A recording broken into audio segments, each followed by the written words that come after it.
Today we're going to tackle not one, not two, but 3 2TC combos with the Mermonkey, and on each of its tier 5 paths. Not only that, but we're going to be tackling them each with different tower combos and on different maps. Is it possible?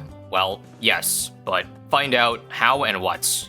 Before we start, there's one thing I need to clear the air about Popseidon, the middle path Mermonkey. A lot of people seemed to believe when I did a showcase of this tower that 052 is superior than 250 in every stretch of the imagination because of the homing as opposed to the attack speed. Having all shots on it home would end up doing more damage than having a bunch of wasted tridents like you see here, and on top of bigger waves, adding more pierce. Meanwhile, I went for attack speed because I personally enjoyed more tridents, but I don't think it's as black and white as you might think. Like, for example, on Logseer 98, we only lose like 80 lives with 250. And say we run the same thing back with an 052 Mermonkey, and being even more charitable, giving 5 range stacks. And you'll see, even with the range stacks, wait a minute, we're leaking so many Bloons. Up to 10,000 lives lost and counting 15,000. So on longs, it appears even though the 250 misses a lot of shots, it still leaks less lives. Now watch the opposite effect here. On #ouch on round 84, the 250 Popseidon leaks down to 963, and with the 052, only 980. So answer, it's map dependent. In case you didn't know, going 052 over 250 basically sacrifices about 50% attack speed, because each of those two upgrades add like 15 and 20% attack speed respectively. Let me show you a comparison where the life difference is pretty close. So 967 on round 89 with the 250, and with this one, 971. And in the case of Resort, this Popseidon spot seems to leak about 15,000, as opposed to this 052 spot, which leaks a whopping 30,000. And that brings us to the same map again, where we're going to try 2TC with Popseidon and the hero we're bringing, Corvus. Yes, starting out of order here because I felt like it. Now, you might know already that Corvus has 1 tower chimps in the past, so I suppose this might be a little bit of an unfair 2TC, because even after several nerfs given to Corvus, he's still so good with 2TC that there's so many combos that they've banned it from quote-unquote competitive 2TC lists. But for the purposes of this run, a tower is a tower in the end, so it will count. Now, for Popseidon, we obviously have no choice when doing 2TC to go for the bottom cross path, unless you have another tower that is a decamo with your second tower, like Energizer or Reactor, but we don't, of course. Now, the main reason I actually went for Corvus here is because I just realized that his synergy with being able to cast Frostbound might be pretty good on the Mermonkey, because this is one that can actually affect mobs, although I believe only lower class mobs for the most part. But nonetheless, it's still one of the few good synergies with Popseidon middle path. Now, this is only as a bonus / flex, but because I know Popseidon late game can do so much, and Corvus, we know damage-wise does so much, I want to see how little damage I need to do with Corvus to finish off this 2TC run. So for the most part, I'm going to try using only the support spells for Corvus, and pulling out the stops like Overload for bad damage when necessary. And also, ideally, not needing to use Nourishment too much. Speaking of Nourishment, if you didn't know, Corvus got a little bit of buff to the leveling rate, so he's less reliant on Nourishment. Or rather, if you like microing a lot, then it's a straight up massive buff and free XP. But okay, he got Camo Purples. Let me just use the ability here. If you didn't know, what's funny with the Mermonkey is that you lose purple bottom power from tier 2 to 3. Suddenly the waves can't hit purples anymore, which is kind of weird, but that's one way to balance it. We'll just trample the count purples this round. Now, this is the last scary purple round before getting Popseidon up, so just beat this round and we are good, although easier said than done. To help, I think I would do the following. Trample, or rather freeze, and use that. Slow down the Cerams as much as possible, or rather the purples. And then I'll go ahead and use Arctic Knight now to freeze even longer. And then I'm gonna Echo and Trample last minute to get as many purples this round as possible. And if there's still purples I haven't gotten yet, well, I think I'll just tank them, right? Yeah, Soul Barrier and come on. That should hold. Nice. And then hold up, we gotta use some more spells here just to beat the F Moab. This too. Alright, hopefully I have enough for 63. Otherwise, this will be a problem. Absolutely zero spells going to this round, yikes. Luckily, I have a full mana bar. And also Soul Hover Shreds, who would have guessed it? Echo and Trample to delete the Rams. A lot of people have been saying this, and I tend to also agree, but Arctic Knight feels pretty damn underpowered compared to Popseidon, such that as good as Popseidon is, there's actually fairly limited 2TC combos with it. Not that there's very little, because like there's several dozen right now, but a bit surprising to me at least that there aren't more than that. We are now 6k away, and we're also at the level where Corvus Frostbound can freeze Moab, so having the extra damage is nice. This round should be easy. Another camo plus trample, and we are just a couple mobs away from getting the victory royale for the most part. There we go. And I will not lie, as close as the crosspads are, I would say this one is way more satisfying to look at, even though, well, less attack speed. Just seeing those homing tridents and them getting bigger, the waves getting bigger and better, just makes you feel really warm inside. And also, Popseidon still can't pop purples, so gonna have to use the ability there to clear at 78. Anyways, we haven't had to activate any Corvus spells since getting Popseidon up, so that's very nice. DTs here are also just fine, but as you saw in the sandbox, we are probably gonna need some help against 98. Although frankly, it might just be the ability that we use, because that's so much power in it. And right, this round too. Okay, fine. We'll use a trample and this to help out. Actually, scratch that. What you gotta do is, you gotta remember the blueprint for 95 with solo Corvus, and that is freeze and repel, and then echo and trample here for maximum pierce. Something like that. And then I have no more camo, so, this mana barrier? But then I gotta use this. But this thing doesn't hit lead, the ability, which is really annoying. So now it's all up to Popseidon to do the work. Let me see if I can help it a little bit by doing this and this. But no camo right now on Corvus, which is gonna be scary. Let's just hope the waves can, like, catch the DT insides. Come on. It is on first. And oh my god. I used vision 1 second too late. Let's try to delay using Popseidon until we're out of lives. Now. That was down to like 58. That's probably better. So if we can, please let me generate some mana here to drop Ancestral Might, Spear. I got Echo coming up, or Vision coming up right now. So that should help a lot against, well, DDT is... Please don't die. Do I need to cast something else? Nope. 95 is finally done. Could you look at that and believe that Corvus could have soloed that round before? Yeah. That's how nutty it was. I think we can go back to solo Popseidon action at this point, though. So, another ability here to get rid of everything. And Popseidon Wave should handle solo ZMG is same thing with this round, right? Yes, sir. And now for 98. We'll use the Popseidon ability immediately.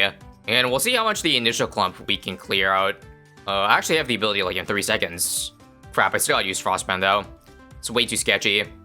But come on, we're okay with using this ability because they don't work on FDTs anyway. So this should be okay, right? Despite them being doubled HP, come on.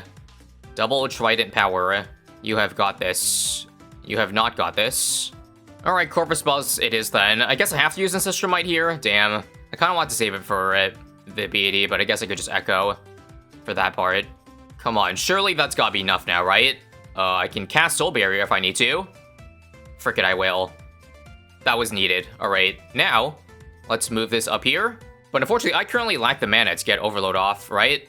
Yeah, I can only use one of them. I guess I'll do the one without Echo. That kind of sucks. This is definitely where 250 would have been nice, but oh well. It is what it is. And we are so close to popping it. Do we Overload now? I have the mana, and I think I will do so. Anytime now you should pop. We'll Frostbound here. Activate this. Waiting for it. Bruh. Alright, here's an idea. Let's have some Overload mana so that we can do Echo and Overload. So, basically, let me wait for the Soul Harvest to beat back up again, and I could one-shot the DTs through. Like, watch this. This, and this. There we go. Nothing. And now it's just ZMGs, which are easy, right? Right? Popseidon should clear this. Unless it actually doesn't. And, wow. This is a case where Seeking is pretty useless. How much mana can I even get from this? Ouch, not much. Pretty close though, I will say, but damn, that's disappointing. I think we'll simply just wait as long as possible and also wait for the angle to be a bit better. Like, how about here? And go now? Come on, hurry up. Storm 2 for extra damage. But nah, it ain't happening. Ugh. Alright, I went ahead and used an extra Popseidon, if that does anything. You know, we got Popseidon coming but again, so hang on, hang on. Oh my god. And BFB is... Oh, it's gonna be too late. No. Wait, wait. Trample? So damn close. Wait a minute, buying levels are not against the rules of 2TC, so as much as having 6 digits at the end would be nice, why don't we just buy all the way to level 20, so we get extra damage? I think the answer was right there all along, so we do this, this, and this to do way more damage than what we did previously. Once again, skipping DT Lear with the overload, so I think now is a good time to go. Yes, this, and there we go. Look how much earlier we got it. I'll go ahead and use Popseidon now, why not? And that should get our mana back to full so that we can just simply trample the end, yeah? Yes.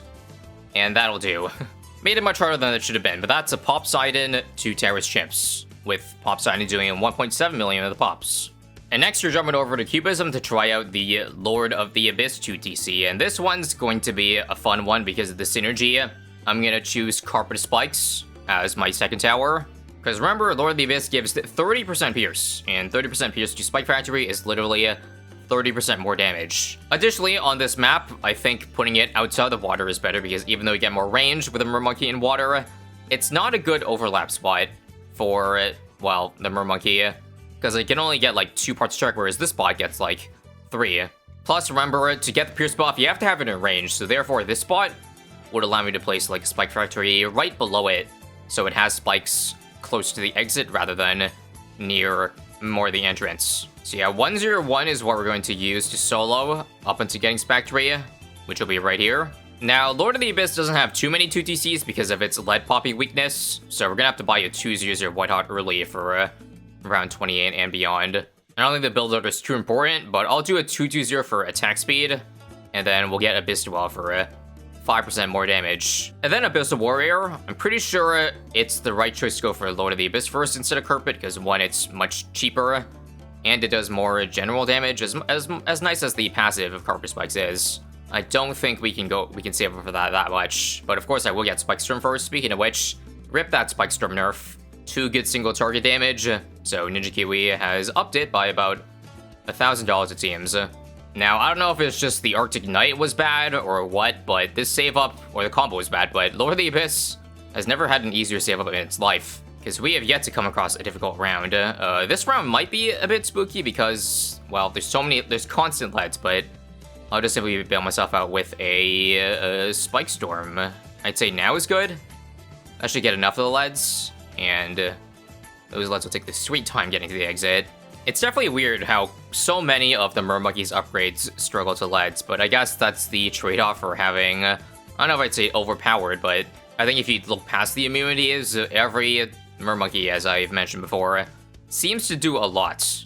No, I mean a lot, and once again, the Carpet Spike save-up has never been easier than that. Pretty easy combo, and we will finally finish up by buying EchoSense Network at the end, because who knows, that 400 made a difference earlier.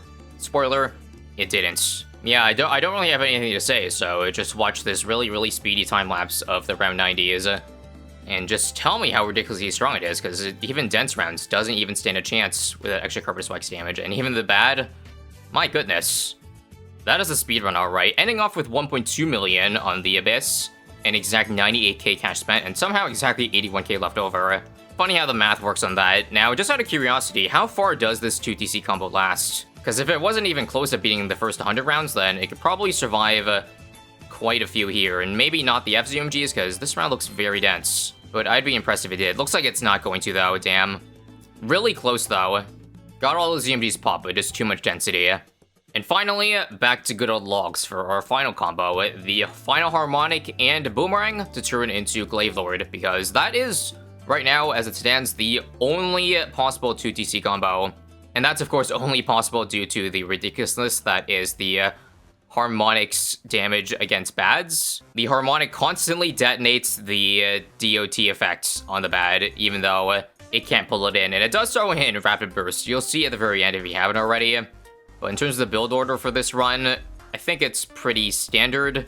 Boomerang can't pop camo until we get Glaive Lord up, meaning we have to rely on the Mermonkey, especially its decamoing effect with the tier 4, 204. Of course, the build order would be get Glaive Lord after 104 Mermonkey, which I'll get right about now in round 37. Let's see how effective that decamo combo is later on.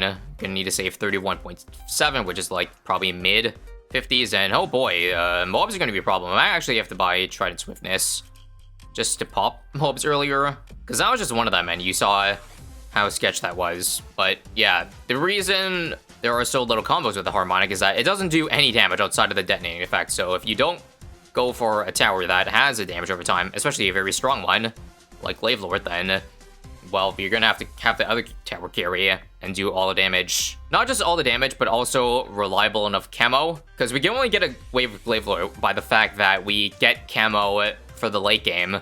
Stuff like Solver sadly doesn't work because it dies to 95. Looks like we're able to decamo all the camo purples there, so looks like we're chilling. The next scary camo round is gonna be 53, I believe. But let's watch carefully for the 2 mobs here. We got one of them, and we will get the second one at about the same time. Okay, so looks like multiple mobs aren't too much of an issue. But I guess the camo pinks this round are weak enough that the main Trident itself can beat them, because they're so spaced and so weak, so not an issue there.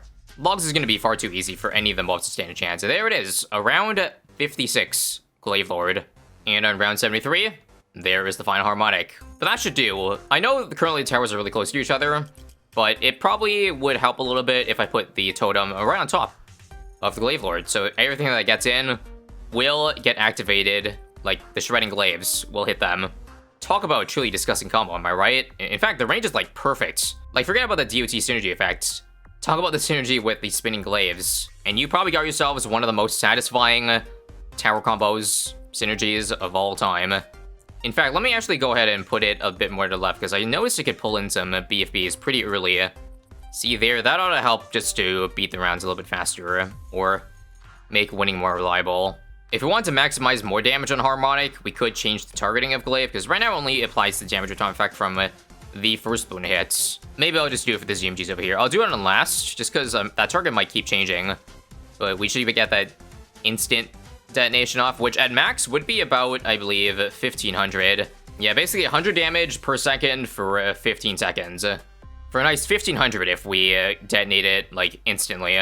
Glaive Lord could almost get 2 million if it wanted to. This round's pretty scary because I don't think Harmonic can hook in all deities at once. So we might have to retarget the totem to, like, get some more reliable, well, hook-ins or whatever you call them. Because, yeah, the one problem here is that the main glaives, they don't see camo. Only the orbital glaives.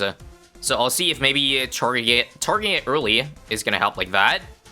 In fact, once it gets all of it, let's get rid of it so that it goes back to the Mermonkey, and it should activate... Come on, again. Thank you very much. That's still too unreliable. Okay, how about we leave it in one spot then, a bit earlier, and also have Glaive Lord target strong, so maybe it can hit the DDTs first with that DOT effect. It's still... Come on. It's not gonna get these DTs, right? Ugh. Okay, so let's watch again what's going on here. We get all DTs on the first go. That's good, that's good. But on the second go, it seems to not be getting those DDTs. It's hooking in the other ones coming in first. Because I guess the range isn't reaching the upside. So, let's start it up then. Okay, let's try up here. So we got DTs hooked in instantly, but we're also getting mobs with it. I don't know if that's a good thing or not. But let's watch again. Oh, this is good, this is good. Nice, we got all DTs right there. I think that's the key, because maybe the totems were too far away in the first place, but this is collecting them all like Pokemon. There we go. Found the god spot. Maybe we'll just keep it there the rest of the way, I don't know. Maybe the, like, orbital damage isn't really that important in the first place. Rather, intersection is key so that it can actually snipe the balloons exiting rather than the ones that are further behind the track. So might need that spot for round 99, so I'm just gonna keep for 98 and see if maybe that's enough. Do some targeting too in the Glaive Lord, so maybe we can activate some detonations. by spam clicking their targeting. Glaive Lord excels at high pierce rounds though, so obviously round 98 is going to be a first try, and hopefully we can first try 99. Ooh, it hooked in a lot of mobs there, so 4 are going to leak, but hopefully, please activate again. Nice. All we need is 1 hook in, right? And Glaive Lord should clean. Close, but we did it. And now let's reset, because I think I just want to put it right over here again. And watch. The harmonic is going to try to hook in the bad, but it doesn't. So it just activates 1.5k damage immediately. And just like that, we've done over half of the bad's HP. And we're gonna pop it right there. The only time the harmonic can do damage, ladies and gents, and that's gonna be the 2TC, with Glaive Lord doing 1.9 million. And only 73k spent. Very cool. Once again, out of curiosity, what round will the harmonic die to? Huh, seems like in the middle. It beat all the DCs at 102. That's nice. Now, can we surpass Lord of the Abyss plus Carpet of Spikes? Looks possible, considering how much we're selling this round. Once again, spam targeting. There might be too many F-mobs, though, because the F-surround damage on Glaive Lord isn't super good, but we're clutching it somehow. Come on, Glaive Lord, hold. This one's gonna be close. Ah, one off. Yeah, I don't know. We'll change this back on first, see if that works, maybe. But there are simply too many F-mobs and not enough time to hook them all in, so that's it, though. Hope you enjoy the 2TC, or rather the 3 2TCs showcase. And make sure to watch this video if you haven't, if you want to see more Mermonkey action.